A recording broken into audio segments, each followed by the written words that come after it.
ఇక వృషభ రాశి వారి యొక్క ఫలితాలు.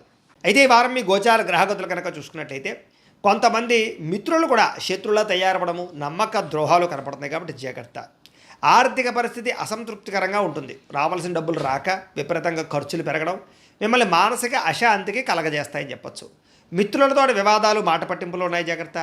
ప్రయాణాలలో తొందరపాటు ప్రయాణాల వల్ల ప్రమాదాలు ఉన్నాయి జాగ్రత్త. నిర్మోహమాటంగా మాట్లాడడం వల్ల, దురుసుగా కోపంగా మాట్లాడడం వల్ల కావలసిన వాళ్ళని, ప్రేమించిన వాళ్ళని దూరం చేసుకునే అవకాశం ఉంది జాగ్రత్త.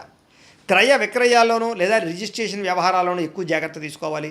లిటిగేషన్ ఉన్న భూములు కొనడం కానీ, రాతకోతల్లో ఇబ్బందులు కానీ కనపడుతూ ఉన్నాయి. కొంతమంది తీయని మాటలతో మిమ్మల్ని మోసం చేసే వ్యక్తులు ఉంటూ ఉంటారు, జాగ్రత్తగా ఉండాలి. బ్లాక్మెయిల్స్ గురే అవకాశాలు ఉన్నాయి, జాగ్రత్తగా ఉండాలి. అలాగే శత్రువులు పెరిగే అవకాశం కనపడుతుంది కాబట్టి ఎవరిని నమ్మడానికి మంచిది కాదు.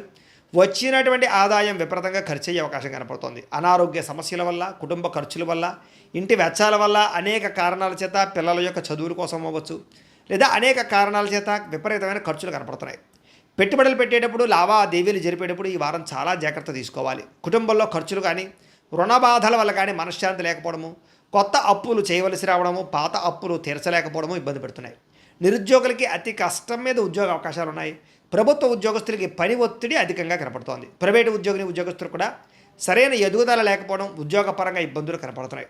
శారీరక వ్యామోహాలు, కోరికలు పెరిగిపోయే అవకాశాలు, తప్పుడు పనులు చేసే అవకాశాలు ఉన్నాయి, జాగ్రత్తగా ఉండాలి. ప్రేమ వ్యవహారాలు కానీ లేదా ప్రేమ కలాపాలు కానీ పెద్దగా అనుకూలించడం లేదు. ప్రేమించిన వ్యక్తుల మధ్య అనుకోని వివాదాలు కనపడుతున్నాయి. విద్యార్థులు కూడా మీలో చక్కని టాలెంట్, ప్రతిభా, స్కిల్స్ ఉన్నా కూడా సరైన గ్రోత్ కనపడటం లేదు, లేదా అనుకున్న మార్కులు, ర్యాంకులు కనపడటం లేదు. ఉద్యోగస్తులకి అతి కష్టం మీద ఉద్యోగాల్లో ప్రమోషన్లు కనపడుతున్నాయి. ఉద్యోగం అంతా కూడా కత్తి మీద సాములాగా ఇబ్బందులు కనపడుతున్నాయి. స్త్రీలకి తరచూ అసహనానికి లోనవడం, విరక్తి ఆలోచన, నీరసము, నిస్సత్తుతో పాటుగా భర్తతో విభేదాలు, కుటుంబంలో కలహాలు కనపడుతున్నాయి.